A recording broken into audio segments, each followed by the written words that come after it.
Subscribe करें हमारे channel HRK studio को और लेटेस्ट अपडेट के लिए नोटिफिकेशन बेल जरूर दबाएं।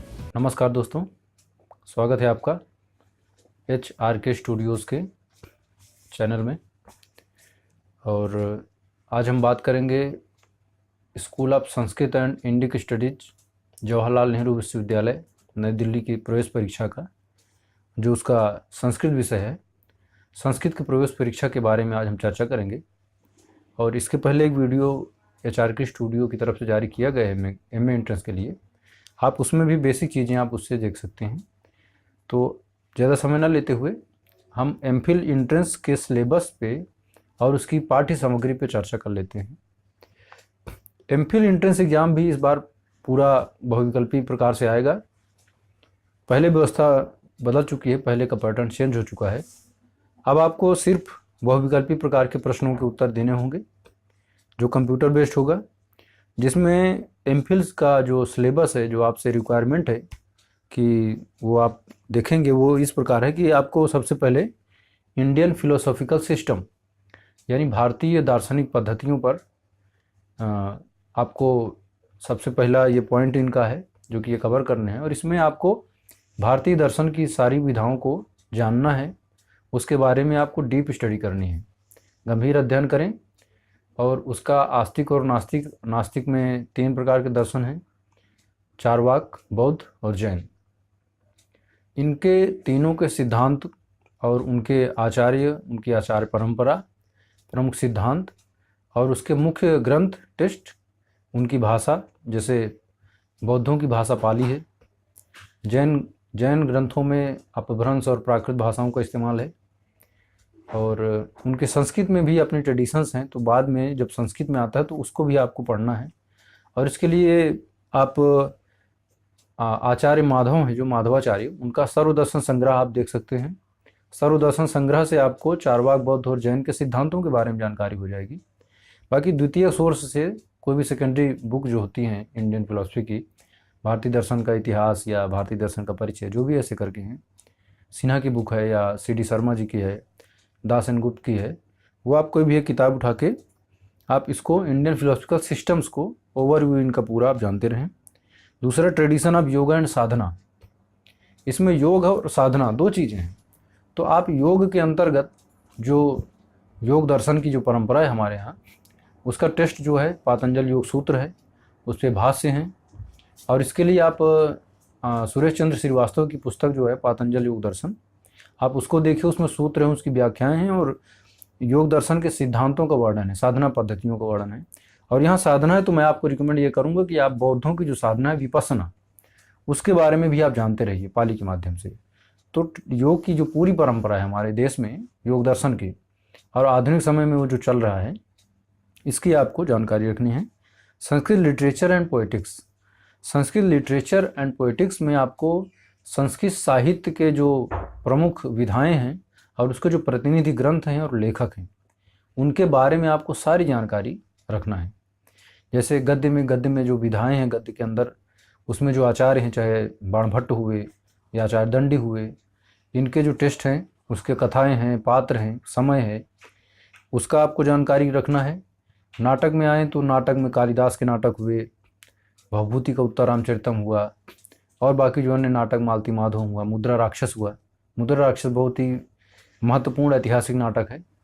और आप मृच्छकटिकम जैसे हुआ, ये सारे इनके नाटकों के लेखक, इनका समय, कथाएं, और इन नाटकों में कितने अंक हैं, क्या कथा है, पात्र कौन किस में हैं। कि कई बार छोटे पात्रों के बारे में प्रश्न पूछ लिया जाता है कि अमुक पात्र किस नाटक में है, और पात्र छोटा होता, बहुत फेमस होता, तो हम ध्यान नहीं देते फेमस नहीं होने की वजह से। तो आप ऐसी छोटी मोटी जानकारियाँ जितनी भी, उनको गंभीरतापूर्वक पॉइंट वाइज पढ़ के उनको पॉइंट वाइज नोट कर लीजिएगा और उनका बराबर आप अध्ययन करते रहें। लिटरेचर और पोएटिक्स की जब बात आएगी तो मैंने MA वाले, उसमें MA के जो लास्ट वीडियो में हमने डाला था, तो ऑलमोस्ट चीज़ें वही हैं। लेकिन आपको क्या है करना है कि इसमें थोड़ा डीप स्टडी की रिक्वायरमेंट है आपसे, कि MPhil PhD के जो छात्र आ रहे हैं उनको काव्य शास्त्र के न केवल बेसिक की समझ हो, बल्कि वो थोड़ा उसमें एडवांस हो वो लोग। जैसे मम्मट और विश्वनाथ की जब चर्चा होती है, साहित्य दर्पण और काव्य प्रकाश का जो काउंटर करते हैं साहित्य दर्पणकार, तो आपको वो चीज़ें, उसका कंपेरेटिव स्टडी और कहाँ पे मम्मट श्रेष्ठ साबित हो जाते हैं कैसे, पूरी परंपरा में उनका क्या स्थान है। ध्वन्यालोकार आचार्य आनंदवर्धन के बारे में जानना है आपको, भामा का सिद्धांत, कुंतक का, वामन का, रुद्रट का, इन सब के बारे में आपको अच्छे से जानकारी लेनी है। आचार्य भरत मुनि का जो नाट्य शास्त्र है उनका सिद्धांत और रस निष्पत्ति के जो सिद्धांत है, बाद में उसको जो व्याख्याएं की गई हैं 3-4, उन सब के बारे में आपको बेहतरीन जानना है। और इसी के अंदर आपको पोएटिक्स में आपको नाट्य शास्त्र, छंद शास्त्र, अलंकार शास्त्र, ये सब इसमें आपको कवर करना है। अलंकारों के प्रकार, अलंकार कितने हैं, क्या किसका लक्षण है, उसका उदाहरण क्या क्या है, इन सब के बारे में आपको बेसिक चीज़ें पता होनी चाहिए। और नाट्यशास्त्रीय पारिभाषिक शब्दों पे भी आप ध्यान दीजिएगा। तो इस तरह से पोएटिक्स का पूरा ये एरिया, काव्य शास्त्र, नाट्यशास्त्रीय पारिभाषिक शब्द, छंद शास्त्र, अलंकारों को, ये सब को लेते हुए आपको साहित्य का अध्ययन करना है, सारी विधाओं का। वो जो महाकाव्य काल से शुरू होता है लौकिक संस्कृत साहित्य, और वहाँ से लेके आपको आधुनिक साहित्य में जितना आता है वो सारा आपको कवर करना है। फिर modes and disputation and interpretation of text. इसमें क्या है कि आपको किसी भी ग्रंथ की व्याख्या कैसे करनी होती है। संस्कृत का मान लीजिए कोई भी टेक्स्ट है आपके सामने है वो, तो आप उसकी व्याख्या किन किन पद्धतियों से कर सकते हैं, और उसमें क्या क्या डिस्प्यूट्स आते हैं। कई बार आप देखिए लोग संस्कृत को मिस कोट करते हैं कि इसका अर्थ ये है, फिर कुछ खींच खांच के दूसरा अर्थ निकाल देते हैं। तो आपको किसी भी संस्कृत का जो, चाहे वेद वाक्य हो, चाहे स्मृति वाक्य हो, चाहे पौराणिक वाक्य हो, उसकी एक्यूरेट आप इंटरप्रिटेशन कैसे कर सकते हैं, कितने डायमेंशन पे कर सकते हैं, इसके लिए आपको मीमांसा दर्शन के शरण में जाना चाहिए। उसमें आप जाएंगे तो आपको मीमांसा दर्शन, तर्कवाद भाष्य वाला जो आचार्य उमाशंकर शर्मा ऋषि जी ने संपादित किया है, उसको आप, पतली किताब है, उसको आप देख सकते हैं।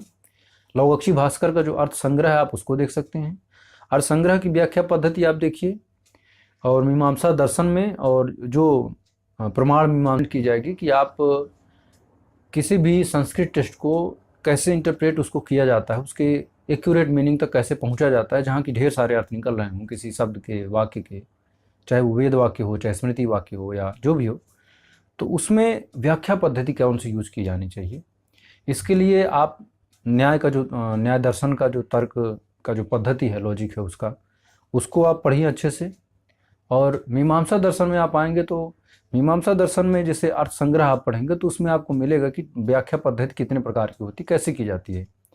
तो आप इसमें आप नव्य न्याय की पद्धति है व्याख्या की, न्याय दर्शन की पद्धति है, मीमांसा दर्शन की पद्धति है। इन पद्धतियों को लेकर डिस्प्यूट को इंटरप्रेट करने के मोड क्या क्या हो सकते हैं, आप उस पर देखिए। इसमें आपसे रिक्वायरमेंट मुख्यतः प्रमुख दर्शनों को, जो कि चीज़ों को इंटरप्रेट करते हैं, उनकी पद्धति, इसमें ग्रामर भी आपको आनी चाहिए, है ना। आपको वेदांगों का भी अध्ययन आपसे रिक्वायर्ड है कि आप शिक्षा वगैरह जानते रहें, ताकि किसी टेक्स्ट की इंटरप्रिटेशन में बाधा ना आए। तो ये वो पोर्शन कवर करेगा। Sanskrit linguistics including computational linguistics. Sanskrit का जो भाषा विज्ञान है, आप लोग सब जानते हैं, जितने भाषा विज्ञान के छात्र हैं उन्हें पता होगा कि भाषा विज्ञान तुलनात्मक रूप से अध्ययन शुरू ही हुआ था संस्कृत और अवेस्ता की भाषा को जब विद्वानों ने पढ़ा देखा, तब हमारा पूरी दुनिया में भाषा शास्त्र का अध्ययन वहाँ से शुरू होता है। तब फिर European language family, Indo European language family, Indian language families जो जितने भी हैं, साउथ इंडियन लैंग्वेजेस का जो ग्रुप है, द्रविडियन लैंग्वेज हुई, फिर उसके बाद इंडो यूरोपियन का कॉन्सेप्ट, ये सारा जितना आता है संस्कृत का लिंग्विस्टिक का ही सारा पार्ट है, जिसका मूल स्रोत संस्कृत है। तो आपको संस्कृत का बेस लेकर समस्त भाषा शास्त्र को आप एक बार देख लीजिए, उसका सिंहावलोकन कीजिए। उसके लिए आप चाहे भाषा विज्ञान कपिल देव द्विवेदी जी का भी पढ़ सकते हैं, या भोलानाथ तिवारी जी शायद उनका नाम है, भाषा विज्ञान उनका बहुत फेमस टेक्स्ट है, आप उसको भी देख सकते हैं। उनमें आपको ये मिल जाएगा संस्कृत लिंग्विस्टिक का पोर्शन। और कंप्यूटेशनल लिंग्विस्टिक के लिए आप इंटरनेट में काफ़ी सामग्री हैं, और द्वितीय स्रोत से भी इसके बारे में आप बेसिक चीज़, कंप्यूटर के लिए संस्कृत भाषा तो उपयोगी है तो कैसे है, उसका मुख्य आधार पाणिनि का व्याकरण है, सॉरी अष्टाध्यायी है, तो आप इसका अध्ययन करें। वैदिक, आगमिक एंड पौराणिक स्टडीज़। अब यहाँ पे जो पोर्शन है, प्रायः ये होता है कि पाठ्यक्रम में वेद को सबसे पहले रखा जाता है, लेकिन यहाँ पे वैदिक, आगमिक एंड पौराणिक स्टडीज़ का पोर्शन बीच में रखा गया है, क्योंकि उसके पहले आपको जितनी जानकारियाँ होंगी तो उसके बाद आपको वेद पढ़ने में आसानी होगी। इसलिए आप वैदिक स्टडीज़ में थोड़ा डीप स्टडी आप सारे वेदों के बारे में केवल इतना ही नहीं कि बस 4 वेद हैं, उनके कितने मंडल हैं, क्या खंड है, ये सब इतना ही नहीं, वेदों के अंदर क्या निहित है। जैसे कुछ प्रमुख सूक्त तो बड़े बड़े जो हैं वो आप लोग नेट के एग्ज़ाम में दिए होंगे आप लोगों ने, वही पोर्शन है। तो आपको सूक्तों के बारे में जानकारी रखना है, कितने सूक्त हैं, जैसे इंद्र सूक्त कितने हैं, अग्नि सूक्त कितने हैं, किस देवता की उपासना सर्वाधिक हैं इत्यादि, और किस वेद का कौन सा ब्राह्मण है, कौन सा उपनिषद है, कौन सा आरण्यक है, ये सब आपको वैदिक साहित्य का डीप स्टडी करना है। और आगम में इनसे रिलेटेड जितने वेद से रिलेटेड टेस्ट हैं, वेदांग इत्यादि हुए, सारे आ जाते हैं उसमें। और पुराणे की स्टडीज़ में आपको पुराणों के बारे में भी इसमें पढ़ना पड़ेगा। आपसे यही रिक्वायरमेंट ऐसी है कि आप पुराणों को, केवल 18 पुराणों को नाम ही नहीं, बल्कि प्रमुख पुराणों में क्या कहा गया है उसके बारे में भी आपको जानकारी रखनी है। और इसी के अंदर मैं तो बल्कि ये कहूँगा कि इसमें गीता को भी आप इंक्लूड कर सकते हैं। श्रीमद् भगवद गीता को पढ़िए, और क्योंकि वो एक ऐसा टेस्ट है संस्कृत में जो हर डिसिप्लिन में सूट कर जाता है। जैसे चाहे आप दर्शन में ले जाएं उसको, चाहे साहित्य में ले जाएं, चाहे महाकाव्य की श्रेणी में ले जाएं, तो वो सब में फिट हो जाता है। तो इसलिए आप गीता का अध्ययन जो है हर हिसाब से कीजिएगा, वेदांत दर्शन के हिसाब से भी आपको ज़रूरी है। पाली एंड प्राकृत स्टडीज़, पाली और प्राकृत स्टडीज़ में ये आपसे ये रिक्वायर्ड है ऐसा कि चूँकि बुद्धिस्ट फिलॉसफी सारी पाली भाषा में है, तो इसलिए यहाँ अगर आप संस्कृत स्कूल की बात करें तो यहाँ जो 8 कथाओं की ट्रेडिशन है, यहाँ कोर्सेज में यहाँ 8 कथाएं पढ़ाई जाती हैं, पाली के मूल टेस्ट पढ़ाए जाते हैं। तो आप पाली भाषा के बारे में कुछ उसके व्याकरण जानते रहें, पाली के प्रमुख ग्रंथ जानते रहें, उनका विभाग किस तरह है, पिटक, निकाय और जातक इत्यादि में जो 3 श्रेणियां हैं। फिर पिटक कितने हैं, सुत्त पिटक है, तो अभिधम पिटक है, तो इस तरह से निकाय ग्रंथ कितने हैं, दीघ निकाय इत्यादि, अंगुत्तर निकाय इत्यादि हैं। इनके बारे में ओवरव्यू सबका लेकर आपके दिमाग में खाका होने चाहिए कि पाली ट्रेडिशन के टेस्ट कहाँ कहाँ किस तरह से हैं। और जातक कथा, फिर जातक कथाओं की इंटरप्रिटेशन में 8 कथाएँ लिखी गई हैं। तो प्रमुख सूत्रों का अध्ययन करके रखें और उनके बारे में जानकारी रखें। बौद्ध दर्शन के प्रमुख आचार्य जितने हुए हैं उनके बारे में, नागार्जुन, दिंगनाग, असंग इत्यादि। फिर इंडियन सोशल थॉट्स, भारतीय सामाजिक विचार, इसके अंदर आपको क्या पढ़ना है कि इसमें जो हमारा स्वतंत्रता के पूर्व का जो भारतीय समाज रहा है प्राचीन काल से, मतलब जब से वैदिक सभ्यता स्टेब्लिश होती है उसके बाद वर्ण व्यवस्था आती है। चूँकि महाभारत ये कहता है कि सबसे पहले कोई समाज नहीं था, मतलब कोई विभाजन नहीं था, सारे लोग देवताओं की तरह रहते थे, कोई दिक्कत नहीं होती थी। फिर धीरे धीरे समाज जैसे जैसे संगठित होता है वैसे वैसे विभाजित होना शुरू होता है। तो सबसे पहले ब्राह्मण वर्ण आता है, एक सबसे पहले उसका अस्तित्व होता है। फिर दूसरा वर्ण क्षत्रिय जो उसमें इंक्लूड किया जाता है। तो शुरू में द्विज में 2 ही वर्ण थे। फिर वैश्य नाम की जो तृतीय श्रेणी आती है उसको वर्ण व्यवस्था में शामिल किया जाता है। और सबसे अंत में शूद्र इंक्लूड होता है, और तब वर्ण व्यवस्था के चारों वर्ण उसमें आके उसको मुकम्मल एक रूप देते हैं। फिर उसको बाद में उसका दैवीकरण किया जाएगा, उसका ढेर सारा मिस इंटरप्रिटेशन शुरू होता है। ये सच बात है कि बहुत शुरू में कर्म आधारित थी व्यवस्था, लेकिन ये भी सच बात है एट द सेम टाइम कि कुछ ही सेंचुरीज़ में वो व्यवस्था जन्म आधारित हो गई थी। खैर ये लंबी चर्चा है, थोड़ा प्रकारांतर में सोशल थॉट की बात चली। तो आप वर्ण व्यवस्था, इसका बैकग्राउंड, वर्णाश्रम धर्म का कॉन्सेप्ट क्या है, इसके प्रमुख आचार्य क्या है, स्मृतियों में क्या व्यवस्था है, धर्मशास्त्रों का क्या सिद्धांत है, यज्ञ व्यवस्था, यज्ञ का क्या महत्व है, ठीक है। इसमें आपको ये जानना है पुरुषार्थ चतुष्टय क्या होता है, संस्कार कितने होते हैं, 16 संस्कार होते हैं, तो उनके क्या रूप होता है, किसके लिए कौन सा संस्कार अलाउ है, किसके लिए नहीं अलाउ है। ये सारी चीज़ें आपको सोशल थॉट में लानी है। और ओवरऑल मानवता की संदर्भ में कितनी बातें कही गई हैं। जैसे महाभारत कहता है कि उसमें एक टर्म आता है सर्वभूतेषु हितेरतः, ये एक टर्म आता है उसमें महाभारत में। मतलब राजा का जो धर्म है कि वो सर्वभूतेषु, मतलब समस्त प्राणियों के हित में सदा वो संलग्न रहे, ठीक है। मतलब उसमें किसी एक जाति या किसी एक प्राणी की बात नहीं है कि केवल मनुष्यों का ही कल्याण करे, बाकी जानवरों को उसके भरोसे छोड़ दे, भगवान भरोसे, ऐसा नहीं है। राजा का धर्म है कि उसके टेरिटरी के अंदर जितना भी प्राणी निवास करता है वो सबका स्वामी है।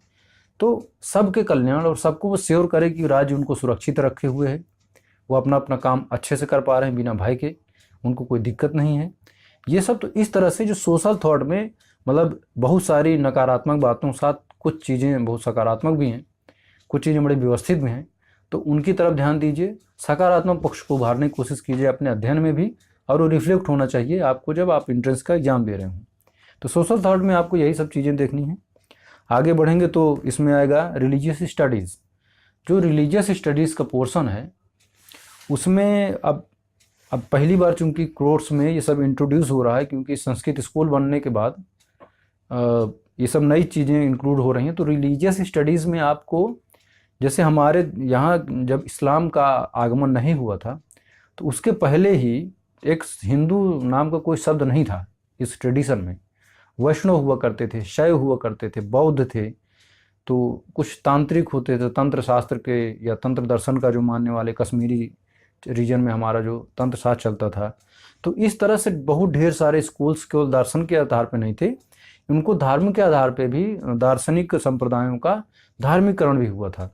तो उनके जो रिलीजियस वेरियस उसके जो संप्रदाय बने उनको आपको अच्छे से स्टडी करना, और उसके बाद में जब अदर रिलीजन भी आते हैं हमारे यहाँ इंक्लूड होते हैं तो इन सब की आपको कंबाइंड स्टडी करनी है।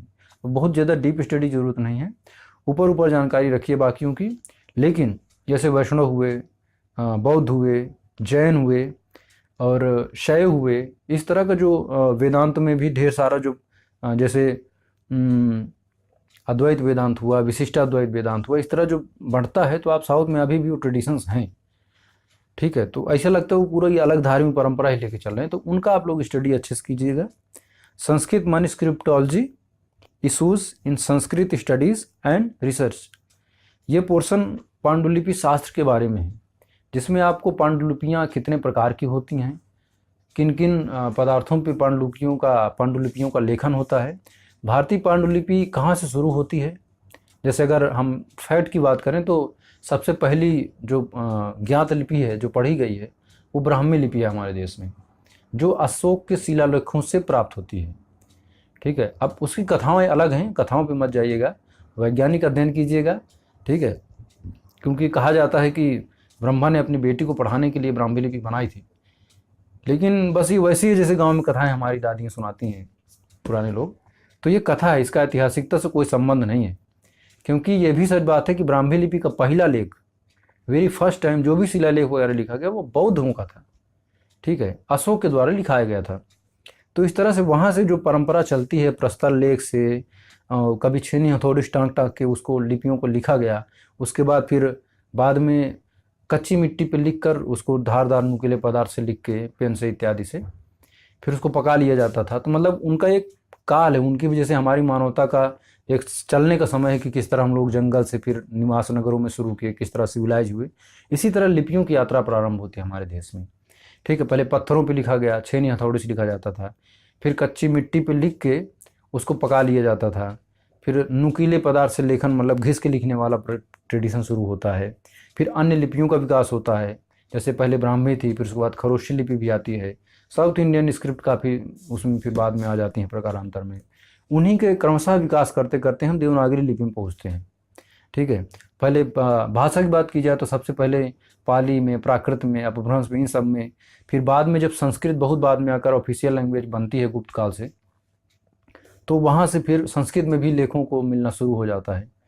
तो इस तरह से ये पूरा, और फिर हाँ इतना ही नहीं, पत्थर पे लिखा गया, फिर जब और ट्रेडिशन आगे बढ़ती है लेखन की, फिर भोजपत्र पे लिखे गए, फिर कागज़ ईजाद किए गए। जब हमारे यहाँ विदेशी आते से चीन से रेशमी वस्त्रों का हमारे यहाँ आता है, कालिदास उसके बारे में कोट करते हैं अभिज्ञानशाकुंतलम में।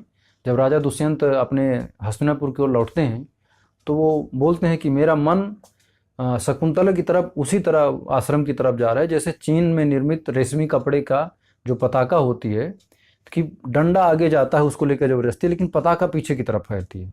तो वहाँ चीनांशुक शब्द का इस्तेमाल उन्होंने किया है। तो इस तरह से मतलब फिर कपड़े हमारे देश में जब आते हैं तो कपड़ों में भी लेखन हुआ है, पत्रों पे लेखन हुआ है, भोजपत्र पे, ताड़पत्र पे, ठीक है, बर्तनों पे लेखन हुआ है। तो इस तरह से ये पूरे मैन्युस्क्रिप्ट के अंतर्गत ही इनकी सारी पढ़ाई इसका किया जाता है।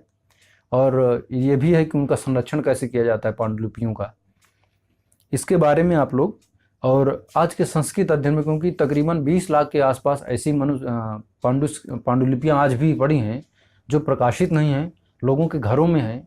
कई बार कई सारे उसके आग्रह हैं, वो लोग सोचते हैं कि हमारी परिवार की परंपरा है, हमें ही रखना है, तो वो रखे हुए हैं लाल कपड़े में बांध के। तो इस तरह से कुछ प्रकाशित हैं, कुछ अज्ञात भी हैं, कहीं पड़ी हैं ऐसे। लगभग 20 या 25 लाख के आसपास ऐसे मैन्युस्क्रिप्ट हैं जो अभी भी प्रकाशित नहीं हैं, काम चल रहा है। तो आप ये वाला सेक्शन इस तरह कवर करें, research methodology and aptitude. Finally ये लास्ट पोर्शन है एमफिल एंट्रेंस में, जिसमें आपको शोध प्रविधि के बारे में जानना है।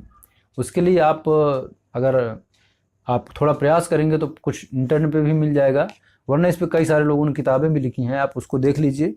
और इसके अलावा आपको मैं सजेस्ट करूंगा कि जेएनयू में जो school of language literature and culture studies है, उनके साइट पे, जेएनयू साइट पे आप गूगल पे डालेंगे तो आयशा किदवई जी हैं, प्रोफेसर आयशा किदवई, उन्होंने रिसर्च मेथड पे, मेथडोलॉजी पे एक हैंडबुक लिखी हुई है जिसको हम लोग फॉलो करते हैं रिसर्च में।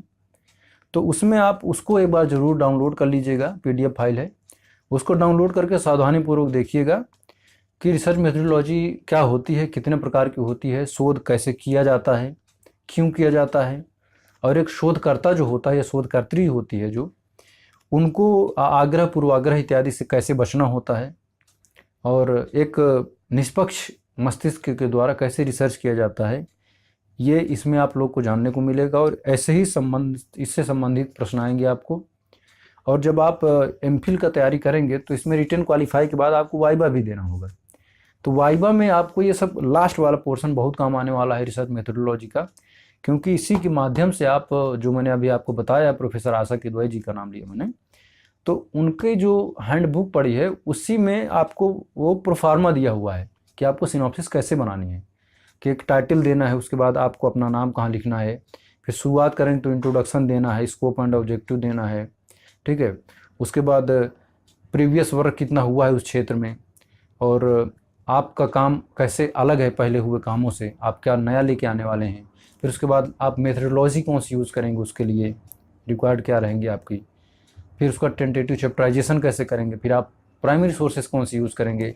अब चूंकि बिब्लियोग्राफी प्राइमरी सोर्स की बात चल रही है तो ये बताना ज़रूरी है कि जब हम शोध करते हैं तो हम सबसे पहले अपना एक क्षेत्र निर्धारित करते हैं कि हमें किस एरिया में रिसर्च करना है, और जब हम एरिया निर्धारित कर लेते हैं तो हमें पता होता है उस समय कि इस क्षेत्र में क्या काम हो चुका है और क्या होना बाकी है, या कौन सा ऐसा डायमेंशन छूट गया है जिसको आज के समय में, आज के समाज में उभार कर लाना ज़रूरी है। जैसे अगर मैं अपनी बात करूं तो मेरा जो पीएचडी का शोध विषय है वो है पॉलिटिकल प्रिंसिपल्स ऑफ शुक्र नीति and execution in contemporary Indian polity. तो नीति शास्त्र पे मेरा क्षेत्र है, राजनीति और नीति शास्त्र पे, जिसमें एमफिल के दौरान, चूँकि एमफिल का मेरा काम शुक्र नीति और कामांधकीय नीति शास्त्र पे रहा है, तो उस दौरान मुझे लगा कि शुक्र नीति का जो राजनैतिक दृष्टिकोण है, जो उसका डायमेंशन है, कहीं ना कहीं से उसको इग्नोर किया गया, क्योंकि प्रायः शुक्राचार्य के बारे में कहा जाता है कि दैत्य गुरु थे, और मतलब ऐसी सारी कथाएं बहुत सारी चलती हैं शुक्राचार्य के बारे में। यूट्यूब पे तो पता नहीं लोगों ने कितनी अफवाहें भी फैला रखी हैं। खैर, उन सब पे नहीं जाना है। शुक्राचार्य का नाम महाभारतकार बहुत ही आदर से लेते हैं, ठीक है, और उनको कई कई ऐसी जगह पे कोट किया गया जहाँ भीष्म पितामह के माध्यम से शुक्राचार्य को उन्होंने उद्धृत करवाया है, और बड़े गूढ़ राजनीतिक जहाँ डिस्प्यूट्स आपको मिलेंगे महाभारत में, वहाँ शुक्राचार्य को कोट किया गया है। इसका मतलब ये कि राजनीति शास्त्र के एक बहुत अच्छे और बड़े विद्वान और एक रेपुटेटेड आचार्य थे, कह सकते हैं, और उनका एक अच्छा कंट्रीब्यूशन है। हाँ, ये बड़ी संभावना हो सकती है कि जो धर्मशास्त्री परंपरा, हमारे यहाँ राजनीति भी 3 शाखाओं में बढ़ती है, धर्मशास्त्र, नीतिशास्त्र और अर्थशास्त्र। तो धर्मशास्त्र के जो आचार्य मुख्य धारा के रहे हैं, हो सकता है कि उन्होंने उनको इग्नोर किया हो, क्योंकि नीतिशास्त्र का अपना अलग ट्रेडिशन है, इनकी अपनी विधा और इसको व्यक्त करने का तरीका ही अलग है। आप अगर मैं कहूँ अपनी भाषा में तो मैं ये कह सकता हूँ कि ये प्राचीन राजतंत्रात्मक प्रणाली का एक संपूर्ण संविधान है। तो इस तरह से हमको आपको क्या करना है कि एक नया डायमेंशन लेके आना है। आप क्या करने वाले हैं, नया ऐसा क्या है जिसमें शोध की ज़रूरत है, और प्लस आज के समाज के लिए वो कितना प्रासंगिक है, कितना ज़रूरी है, ठीक है। ये इसका आप लोग विशेष ध्यान रखें, क्योंकि संस्कृत सेंटर की जो स्थापना हुई थी वो इन्हीं मूल्यों पर हुई थी कि चूँकि संस्कृत पूरे देश में पढ़ाई जाती है, और हमारे यहाँ 16 के आसपास, मतलब प्रादेशिक, केंद्रीय और डीम्ड मानद विश्वविद्यालय सब इंक्लूड कर लें तो संस्कृत के लिए कम से कम 16 यूनिवर्सिटीज़ आसपास हैं लगभग। अब इतने सारे विश्वविद्यालयों में और फिर उनके विभाग भी, हर जगह संस्कृत पढ़ाई जाती है, तो हम अलग क्या कर रहे हैं। तो हमने अलग करने का जो संस्कृत सेंटर का जो उसके मौलिक उद्देश्य बनाए गए वो यही थे कि हम भाषा का बैरियर बहुत कट्टा नहीं रखेंगे। 3 भाषाएं अलाउ हैं, संस्कृत, हिंदी, अंग्रेजी है।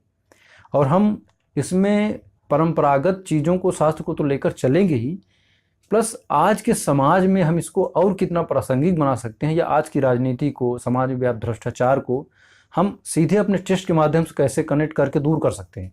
उन चीज़ों को, मानवीय मूल्यों की स्थापना में हम सीधे दखल कैसे दे सकते हैं आज के समाज में, बजाय कि हम प्राचीन कालीन उसको गाने के कि हम इतना वैभवशाली थे, ये इतना अच्छा था, वो तो सब जानते हैं, वो तो नेट पे पढ़ा है, किताबों में भारी पढ़ा है, लेकिन समाज में लागू नहीं हो पाता। इसलिए इस केंद्र की स्थापना की गई थी कि हम सीधे समाज को अपने प्राचीन समय के अच्छे टेस्ट से जोड़ पाएँ।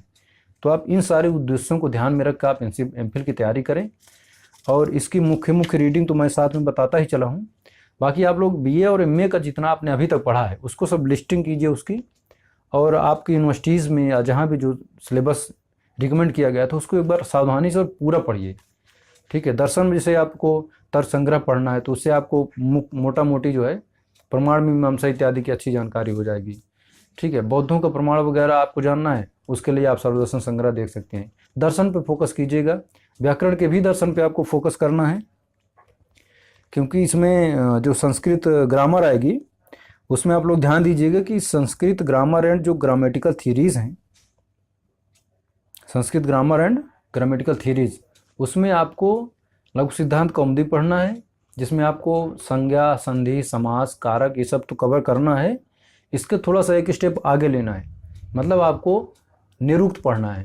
ठीक है, निरुक्त की व्याख्या पद्धति पढ़नी है, शब्द और अर्थ का संबंध इत्यादि जो आचार्य भर्तृहरि ने अपने वाक्यपदीय में कहा है, तो वाक्यपदीय को बेस बना के वो आप उसको पढ़िए, और निरुक्त को पढ़िए आचार्य यास्क ने जो बताया है, और शब्दार्थ संबंध इत्यादि की जो थियरी है वो आप वाक्यपदीय के माध्यम से पढ़ के जानकारी कीजिए, क्योंकि ग्रामेटिकल थियरीज का पोर्शन वो है।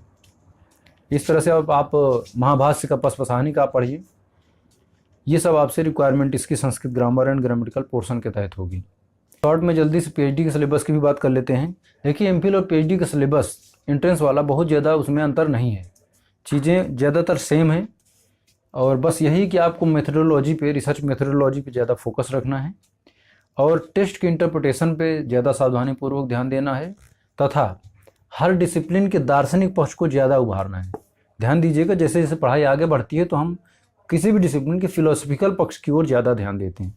तो आप फिलोसफी ऑफ ग्रामर, ठीक है, philosophy of Vedas, philosophy of literature, ये सारा मतलब इसके फिलोसफिकल एस्पेक्ट पे ज़्यादा ध्यान देते हुए चीज़ें आपको वही जो आपने अभी अभी देखा है, मैंने जो बताया है, ऑलमोस्ट एरिया वही हैं, उन्हीं को कवर करना है आपको, लेकिन इनके फिलोसफिकल पक्ष पे ज़्यादा ध्यान देना है।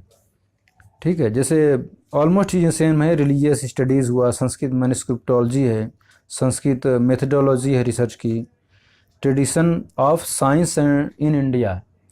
पीएचडी में एक नया चीज़ ऐड हुआ है एंट्रेंस में कि tradition of science in India, मतलब भारत में, प्राचीन भारत में विज्ञान की जो परंपरा रही है उसके बारे में आपको ध्यान देना है कि जो विज्ञान भी कई तरह का है, तो हमारे यहाँ विज्ञान की परिभाषा वो नहीं है जो पाश्चात्य के द्वारा, मतलब कि जैसे कुछ इंस्ट्रूमेंट्स का इजाद कर देना, कुछ आविष्कार कर देना। हमारे यहाँ सिर्फ ये विज्ञान नहीं है, इसके साथ साथ विज्ञान में जैसे कि हम ज्योतिष को भी एक विज्ञान मानते हैं, जैसे ग्रह गणना, तारा इत्यादि के द्वारा उचित उस शुभ अशुभ मनुष्य के जीवन पड़ने वाले प्रभाव का हम सटीक कुछ उसका पूर्वानुमान कर पाते हैं। ठीक है, हमारे यहाँ जैसे आयुर्वेद है, आयुर्वेद फिलोसफी ऑफ आयुर्वेदा है, इसको आपको कवर करना है। इसमें आयुर्वेद शास्त्र हुआ, भौतिक विज्ञान का जो एक रसायन शास्त्र में है, समुद्री विज्ञान है, इन सब के बारे में आपको हमारी एंशिएंट ट्रेडिशन क्या है आप लोग अपनी लाइब्रेरीज में देखेंगे। अगर आप लोग पीएचडी की तैयारी कर रहे हैं तो इसका मतलब आपने एमए कर रखा है, और एमए के लेवल पर ये सारी टेस्ट आपके पुस्तकालयों में अवेलेबल हैं, आप लोग उनको देखिए। Tradition of science in India, philosophy of Ayurveda, ठीक है, रिसर्च ये तो हो गया। Sanskrit manuscriptology, Indian social thought and religious studies, इसमें आपको ऑलमोस्ट चीज़ें वही पढ़नी है जो आप एमफिल की तैयारी कर रहे हैं उसको। बस यही ध्यान रखिए कि आप लोग सिनॉप्सिस भी बेहतरीन तैयार कीजिएगा। यदि आप रिटर्न क्वालिफाई करते हैं वाइबा के लिए आप शामिल होते हैं वाइबा के लिए, आप उसमें इंक्लूड करते हैं, तो आपको एक बेहतरीन सिनॉप्सिस लेके आना है और आपका एरिया ऑफ स्टडी और उसकी एक बेहतरीन और समझ विकसित करके रखना है। क्योंकि यहाँ वाइबा में आप ये जानिए कि संस्कृत सेंटर में, संस्कृत केंद्र जिस समय है संस्कृत का, उसमें हर क्षेत्र के बहुत बेहतरीन विद्वान हैं, स्कॉलर्स हैं। आज जो यहाँ फैकल्टीज़ हैं वो अपने अपने एरिया के बहुत बड़े एक्सपर्ट हैं वो लोग, तो आपको उन्हें फेस करना है। हालांकि वो लोग बहुत फ्रेंडली, चूँकि होता है यहाँ का वाइबा ऐसा होता नहीं कि मतलब कोई बहुत टफ वाइबा होता है, बहुत आपको एक फ्रेंडली एटमॉस्फेयर दिया जाएगा, आपको इनक्रेज किया जाएगा कि आप बोलें। तो आपको बेहतरीन सिनॉप्सिस लाना है, कॉन्सेप्ट क्लियर रखना है और खुल के बोलना है, ठीक है। और पीएचडी की तैयारी आप उसी बेस पे कीजिए जैसे कि एमफिल इंट्रेंस के लिए हमने बताया है आपको। रीडिंग्स में इंडियन फिलोसफिकल सिस्टम्स में सर्वदर्शन संग्रह पढ़िए और भारतीय दर्शन पे कोई भी एक किताब उठा के आप पढ़ लीजिए। ट्रेडिशन ऑफ योगा में आचार्य सूर्य चंद्र श्रीवास्तव जी का पतंजलि योग दर्शन हुआ, या खुद पतंजलि का कोई मूल टेस्ट अगर आप लोग के पास है तो वो आप उसको देख सकते हैं। संस्कृत लिटरेचर एंड पोएटिक्स में आपको काव्य प्रकाश पढ़ना है, साहित्य दर्पण पढ़ना है, आनंद वर्धन का ध्वन्यालोक पढ़ना है, और संस्कृत साहित्य जो भी आपने पढ़ा उसकी सारी लिस्टिंग करके सारे लेखक, उनके ग्रंथ, उनकी रचनाएं, विधाओं के आधार पर, विद्वानों के आधार पर, वो सब आपको पढ़ना है। Sanskrit grammar and grammatical theories में आपको लघु सिद्धांत कौमुदी पढ़ लेना है और वाक्यपदियम पढ़ना है भर्तृहरि का, आचार्य यास का निरूक्त पढ़ना है और पतंजलि के महाभाष्य का पसपसानी पोर्शन पढ़ना है। Modes of dispute and interpretations में आपको नव्य न्याय के लिए तर्क भाषा, नव्य न्याय भाषा प्रदीप एक किताब है वो पढ़िए। न्याय दर्शन की कोई एक किताब पढ़िए जिसमें लॉजिक हो। अन्नम भट्ट का तर्क संग्रह जरूर पढ़ें इसमें, या केशव में इसकी तर्क भाषा पढ़ सकते हैं आप, और लौगाक्षी भास्कर का आर्य संग्रह आपको पढ़ना है इसमें। संस्कृत लिंग्विस्टिक्स में आपको कपिल देव द्विवेदी जी की किताब पढ़ सकते हैं, या कोई भी है, कपिल देव द्विवेदी की या भोलानाथ जी की, कोई एक ही पढ़ना है आपको। कंप्यूटेशनल लिंग्विस्टिक्स के लिए आप इंटरनेट पे इसकी पर्याप्त सामग्री उपलब्ध है, आप वहाँ से इसको ले सकते हैं। वैदिक, आगमिक और पौराणिक स्टडीज़ के लिए आप वैदिक स्टडीज़ के लिए इसका भी सेकेंडरी सोर्सेज से आप पढ़ सकते हैं, जैसे आचार्य कपिल देव द्विवेदी जी का जो किताब है संस्कृत साहित्य का समीक्षक इतिहास, या बलदेव उपाध्याय जी का भारतीय वैदिक साहित्य और संस्कृति है, या इस पर आधारित वाचस्पति गैरोला जी की किताब है उसको भी आप पढ़ सकते हैं। पाली एंड प्राकृतिक स्टडीज़ में आपको इंटरनेट से भी मिल जाएगा, आपके अपनी लाइब्रेरी में जाइए, वहाँ पे बुद्धिस्ट स्टडीज संबंधी जो भी मटेरियल है आप वहाँ देख के इसको ले लीजिए।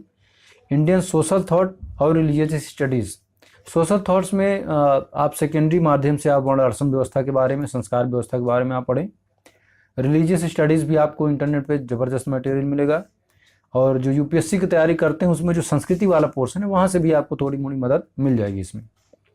संस्कृत मैन्युस्क्रिप्टोलॉजी, इसके लिए आपको इंटरनेट पे भी मिलेगा और आपको अपनी लाइब्रेरी में जाना होगा, जिसमें पांडुलिपि से संबंधित कोई भी एक किताब उठा लीजिए उसको आप, अगर आप दिल्ली में हैं तो दिल्ली विश्वविद्यालय में एक सिलेबस में बीए ऑनर्स के सिलेबस में किताब लगी है, शायद डॉक्टर अमिता जी ने लिखा है उसको, तो आप उसको भी देख लेंगे, बहुत पल्लेस की किताब है तो वो आपका कवर हो जाएगा वो, ठीक है। फिर इन issues in Sanskrit studies and research, इसमें संस्कृत के अध्ययन में आज के क्या क्या मुद्दे हैं उसको आप ओवरऑल आप अपने एक्सपर्ट से, अपने टीचर से आप डिस्कशन कीजिए। और रिसर्च मेथडोलॉजी के लिए मैंने जो आपको सजेस्ट किया है कि आप जेएनयू के school of language literature and culture studies की साइट से प्रोफेसर आयशा किदवाई जी की वो हैंडबुक डाउनलोड कर लीजिए। प्लस रिसर्च मेथडोलॉजी पे आज तो ढेर सारी किताबें उपलब्ध हैं, अंग्रेजी में बहुत सारा मटेरियल है, हिंदी में भी 2-3 लोगों ने लिखा है, तो आप उसको, उस पोर्शन को कवर कीजिए। Tradition of science in India, इसके लिए भी आप जेएनयू की भी लाइब्रेरी में एक आध किताबें हैं जिसमें लोगों ने लिखा है साइंस इन एंशियंट या वेदास करके कुछ ऐसे करके, तो नेट पे भी सामग्री है। चौखंबा से किताब छपी है उसको भी आप पढ़ सकते हैं। फिलोसफी ऑफ आयुर्वेदा, इसमें आपको चरक संहिता और आयुर्वेद से की जो परंपरा है उसमें चरक संहिता में भी दिया हुआ है और सुश्रुत संहिता में भी इसका वर्णन है, तो आप उसको वहाँ से पढ़िए। और प्लस आयुर्वेद के प्रमुख सिद्धांत क्या क्या हैं इनको आप देखिए, और इतना आपके अध्ययन पर्याप्त होगा आपको इसके लिए। All the best, thank you so much. तो इस तरह से आप अगर ऐसी तैयारी करेंगे और जो टेस्ट बताए गए प्लस इसमें आप लोग अपने जब तैयारी शुरू करेंगे तो कुछ चीज़ों को जो आपको लगेगा कि वो नहीं मिल रहा है तो वो आप लोग मेरे व्हाट्सएप नंबर पे भी आप लोग कांटेक्ट कर सकते हैं, उसमें आप मुझे मैसेज कीजिएगा, मैं आपको रीडिंग सजेस्ट कर दूंगा, या कोई पोर्शन जो छूट गया होगा उसको हम लोग डिस्कशन कर लेंगे। और मेरी तरफ से आपको बहुत सारी शुभकामनाएं। आप लोग बेहतरीन तैयारी कीजिए और सफल होकर school of Sanskrit and Indic studies का हिस्सा बने और अपना बेस्ट कंट्रीब्यूट करें देश और समाज के लिए। बहुत बहुत धन्यवाद।